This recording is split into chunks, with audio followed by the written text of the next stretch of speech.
Halo sahabat YouTube, selamat datang di channel Cerita Film. Saya doakan kalian semuanya dalam keadaan sehat walafiat dan diberikan rejeki yang berlimpah. Pada kesempatan kali ini, saya telah merangkum sebuah film yang berjudul Kanibal Sumanto yang rilis pada tahun 2004. Diangkat dari kisah nyata, film ini mengisahkan tentang Sumanto, terdakwa kasus kanibalisme dan pencurian mayat. Mulai dari masa kecilnya, kisah percintaan, mencari ilmu kebal dan menjadi kanibal. Sebelum saya lanjut ke alur cerita, saya ingatkan teman-teman untuk subscribe agar tidak ketinggalan alur film lainnya dari channel ini. Dan inilah alur cerita selengkapnya. Pada awal tahun 2003, Sumanto ditangkap atas tuduhan kasus pencurian mayat dan kanibalisme. Sesampainya di penjara, para tahanan lain yang sudah tahu Sumanto seorang kanibal merasa ketakutan. Sumanto kemudian ditempatkan dalam satu sel dengan dua tahanan lainnya. Rasa takut mereka semakin bertambah kala melihat Sumanto memakan sebuah jangkrik dengan santainya. Beberapa hari kemudian, Lili, wartawati salah satu surat kabar ibu kota, datang ke Purbalingga menjumpai Sumanto. Ia ditugaskan untuk mewawancarai dan mencari tahu lebih banyak tentang kehidupan Sumanto. Di awal wawancaranya, Sumanto mengatakan ia tidak pernah menyesal telah membongkar kuburan dan memakan mayatnya. Menurut Sumanto, ia melakukan itu agar jiwa si mayat tetap hidup dalam dirinya. Kemudian Sumanto menceritakan tentang masa kecilnya. Ia pernah memakan jangkrik salah satu temannya yang membuat dirinya dikeroyok oleh mereka. Setelah mewawancarai Sumanto di hari pertama, Lili kembali ke hotel. Seorang pria misterius terlihat tidak senang dengan Lili. Pada wawancara hari berikutnya, Sumanto menceritakan masa remajanya. Ia dan kawan-kawan sudah tidak akrab seperti dulu lagi. Salah satu dari mereka, Wario, tidak senang Sumanto menjalin hubungan dengan Rasmini. Puncaknya saat Sumanto dan Rasmini sedang berpacaran. Wario bersama teman-temannya datang dan mengeroyok Sumanto tanpa alasan yang jelas. Setelah kejadian ini, Sumanto memutuskan mencari ilmu kebal untuk jaga diri. Ia melakukan ritual di air terjun untuk mendapatkan ilmu kebalnya. Setelah mendapatkan ilmu kebal, Sumanto meminta izin kepada Rasmini untuk bekerja di Sumatera, tepatnya di Provinsi Lampung. Sesampainya di sana, teman-teman Sumanto memiliki kebiasaan yang tak biasa. Mereka memasukkan daging buruan ke dalam tubuh, yang tujuannya agar menjadi pemburu handal dan jiwa hewa buruan akan menyatu dengan orang tersebut. Saat giliran Sumanto, ternyata pisau tak mampu melukai tubuhnya. Sumanto punya cara tersendiri dengan jempolnya untuk melukai tubuh dan memasukkan daging buruannya. Esok harinya, Sumanto dan teman-temannya pergi ke tempat hiburan. Di sana, Sumanto bertemu dengan wanita kupu-kupu malam. Wanita itu mengajak Sumanto untuk melakukan hubungan badan. Namun Sumanto menolaknya, karena ilmunya akan hilang jika ia melakukan hubungan badan. Sumanto hanya meminta wanita itu untuk memasukkan ujung celurit ke organ intimnya, yang bertujuan agar celurit tersebut bisa melukai orang yang memiliki ilmu kebal.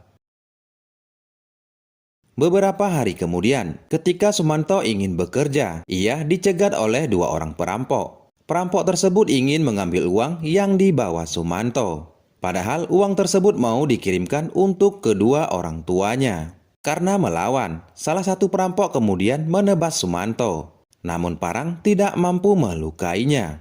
Begitu juga saat ditusuk, malah parangnya yang patah.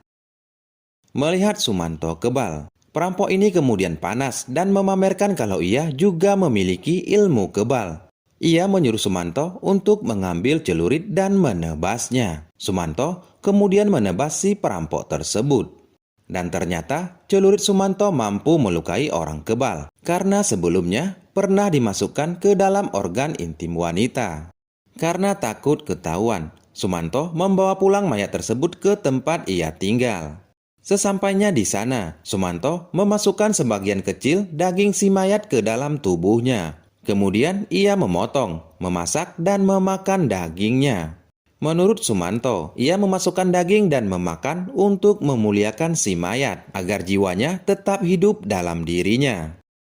Ketika sedang makan, Sumanto didatangi oleh teman-temannya. Mereka mencium bau lezat masakan Sumanto yang membuat mereka lapar seketika. Sumanto mempersilahkan mereka untuk mencicipi masakannya. Salah satu dari mereka kemudian bertanya, daging apa yang dimasak? Karena mereka belum pernah memakan daging seenak itu.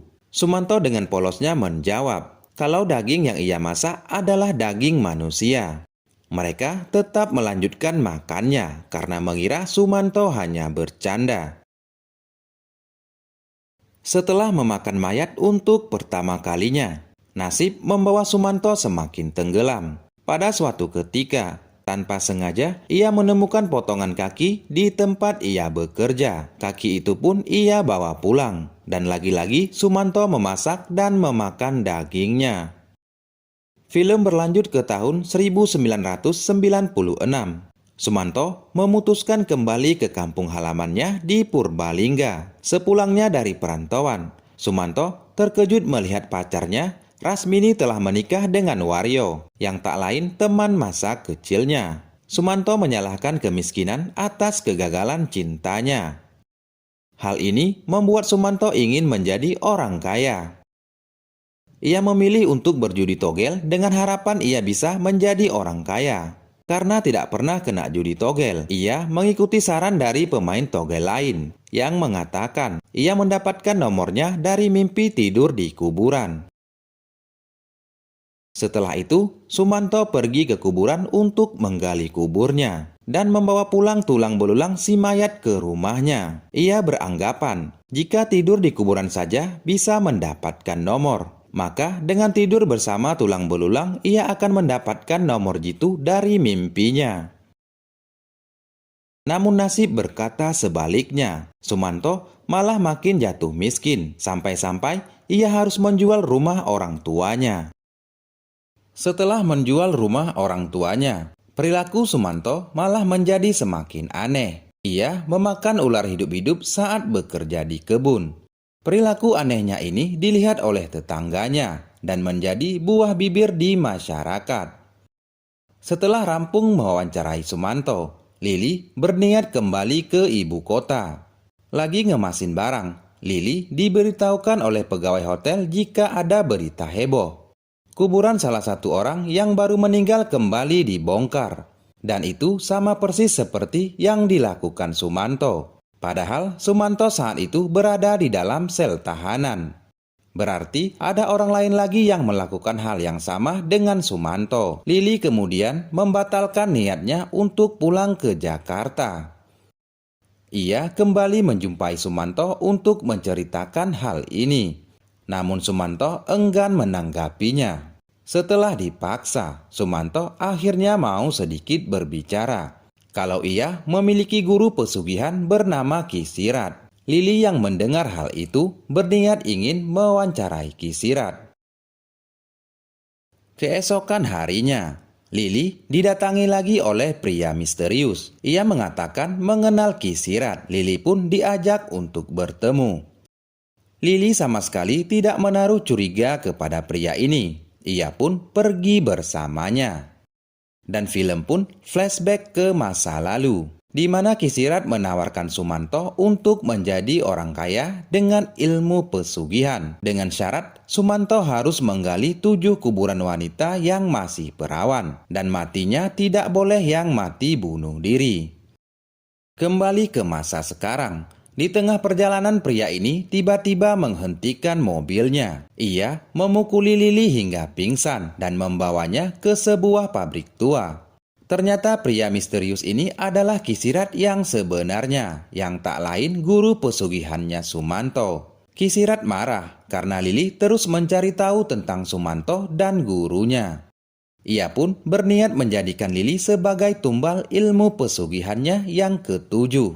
Setelah itu, menurut Ki Sirat, ia akan menjadi orang kaya raya. Karena tidak tahu lari kemana lagi, Lili melakukan percobaan bunuh diri agar mayatnya tidak bisa dijadikan tumbal pesugihannya Ki Sirat. Namun usaha itu gagal. Lili kemudian melompat dari lantai atas pabrik. Keesokan harinya, Polisi ditemani Sumanto berhasil menemukan Lili dalam kondisi yang memprihatinkan. Ternyata Sumanto memberitahukan polisi tempat persembunyiannya Ki Sirat.